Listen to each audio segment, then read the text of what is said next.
Jadi Bang Yasser sama Rafa, kalian tau nggak sekarang tuh kasus Fuji dibully tuh sangat naik gitu. Tau nggak kenapa? Oh iya tahu. Kenapa tuh? Nah, kalau Fuji tuh karena karena Fuji tuh pernah buat satu film gitu, tapi nggak sesuai ekspektasi masyarakat. Nah, maka dari itu dia kena cyberbullying tuh sampai sekarang, Bang. Nah, karena tentang cyberbullying tuh kan artinya di sosial media, Bang. Nah, jadi kalau sosial media itu kan bukan jangkauan orang dewasa aja, bahkan bocil-bocil yang di bawah umur itu aja ikut main sosmed. Jadi kan kadang perkataan mereka tuh ngikutin yang dari komentar atas-atas tuh. Nah, permasalahan cyberbullying ini aja bukan sekedar ke dampak sosmednya aja, Bang, tapi mental si korban ini. Contohnya Fuji pernah sampai panggil pengacara gitu. Jadi kan mentalnya korban tuh kena ya kan. Ya, Nah, terus juga cyberbullying ini kan salah satu yang tidak memenuhi etika karena cyberbullying ini masuk ke dalam nilai moral. Menentang nilai moral karena sejatinya nilai moral itu tuh mereka tuh menghargai pendapat atau martabatnya dari si korban ini. Tapi kan si pelaku ini kan melanggar. Jadi mereka tuh melanggar nilai moral dalam beretika sosial media. Nah, karena itu aku baca juga tuh untuk mengurangi cyberbullying ini juga, Bang, itu dapat melalui peningkatan kesadaran moral. Nah, dengan misalnya ditanamkan sejak usia dini. Jadi mungkin dimulai kalau yang udah dewasa tuh mungkin agak susah ya, Bang, bilangannya. Mungkin dari yang kecil-kecil aja dulu untuk dibatasi untuk penggunaan sosial medianya. Terus juga baik di keluarga, di lingkungan sekolah, keluarga, mereka tuh harus menerapkan adab sopan dan santun lah dalam bersosial media. Jadi mungkin itu aja sih yang ingin aku infokan ke kalian. Kira-kira kalian ada nggak sanggahan atau pertanyaan gitu? Tanya, Bang, tolong dong. Sebenarnya nggak harus dari anak-anak dulu lah. Dari orang dewasa sebenarnya kita bisa memberikan edukasi terkait penggunaan sosial media, contoh itu cyberbullying. Edukasinya tuh kayak gini. Kita ambil contoh di luar Murab ya.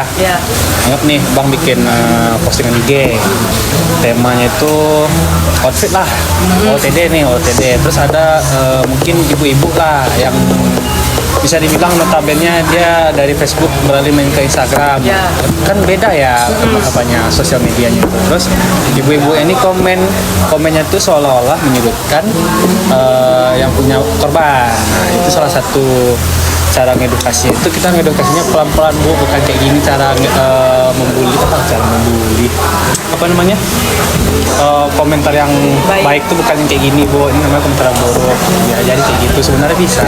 Terus nanti dari anak-anak, dari anak ke orang tua juga bisa kita ngasih bimbingan gitu loh. Kayak bimbingannya tuh misalnya gini nih. Ada berita hoax lah. Kalau di berita hoaxnya tuh kayak 2030 bakalan terjadi tsunami besar-besaran di Sumatera. Terus ya ini namanya ibu-ibu ya, zaman dulu nggak ada pakai handphone, Viralin langsung. ya kan langsung lah nih nyebar kemana-mana beritanya. Kita sebagai anak jangan berprasangka gimana ya, intinya tuh kasih arahan lah kalau ini beritanya hoax, belum tentu betul dan sumbernya kan juga belum jelas. Nah, kita sebagai anak juga memberikan arahan kepada orang tua, bukan anak-anak aja, orang tua juga bisa kita kasih arahan gitu. Kalau dari Rafa ada? Menurutku nih sih, menurutmu nih, apakah ada salah dari orang tuanya juga, Cin? Kayak udah memberikan HP ke anak-anak yang masih di bawah umur. Nah, kalau menurut aku ya, sepengetahuan aku mungkin dari orang tua juga salah. Soalnya mereka membiarkan anak di bawah umur tuh mengakses media sosial tuh sebebas itu. Jadi kan kita nggak bisa membatasi dunia sosial media tuh kayak gimana. Makanya mungkin dari pengawas orang tuanya juga yang kurang kalau menurut saya. Mungkin apakah ada lagi yang akan didiskusikan? Mungkin sedikit sanggahan lah ya. Ya, Bang. sebenarnya dari orang tua itu bisa memberikan batasan pada anak-anak itu. Faktor yang abang lihat ya secara lapangan biasanya orang tua yang ngasih handphone pada anak-anak itu kan biasanya karena anak-anak itu kan kalau zaman sekarang tuh anak-anak itu mudah jenuh lah. Nah itulah salah satu sebab orang tua ngasih handphone ke anaknya, dan ada beberapa aplikasi yang emang membatasi umur untuk menonton, misalnya kayak YouTube Kids itu umur berapa nih untuk umur segini. Nah kalau untuk aplikasi yang lain biasanya kan kalau orang tuanya peka pasti dia bakal menyembunyikan aplikasinya. Cuman ada beberapa mungkin orang tua yang bisa dibilang bukan ngacu, teledor. Jadi tiba-tiba bocornya bikin akun Instagram tanpa sepengetahuan orang tua atau punya nomor WA sendiri. Apalagi sekarang kan WhatsApp kan bisa login 2 nomor. Begitu. Dan bimbingan orang tua lah yang paling utama itu. Oke Bang, apakah ada lagi yang akan didiskusikan?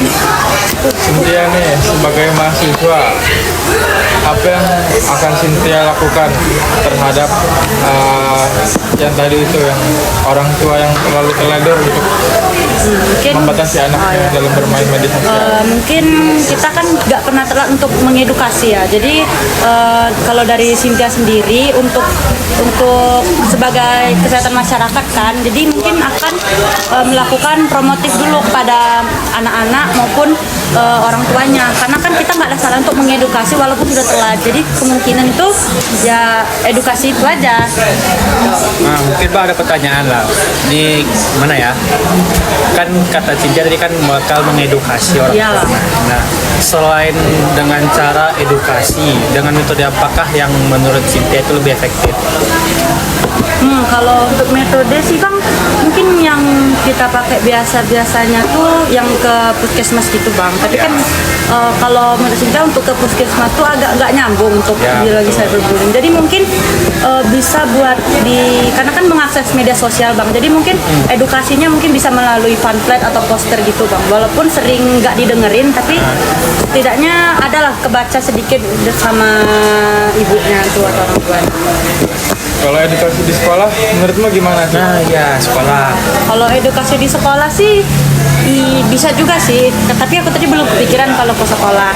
Jadi mungkin kepikiran sekarang. ya mungkin aku terima kasih sama Rafa udah ingetin, mungkin sama abang juga. Nah, mungkin sekian lah tanggapan dari abang.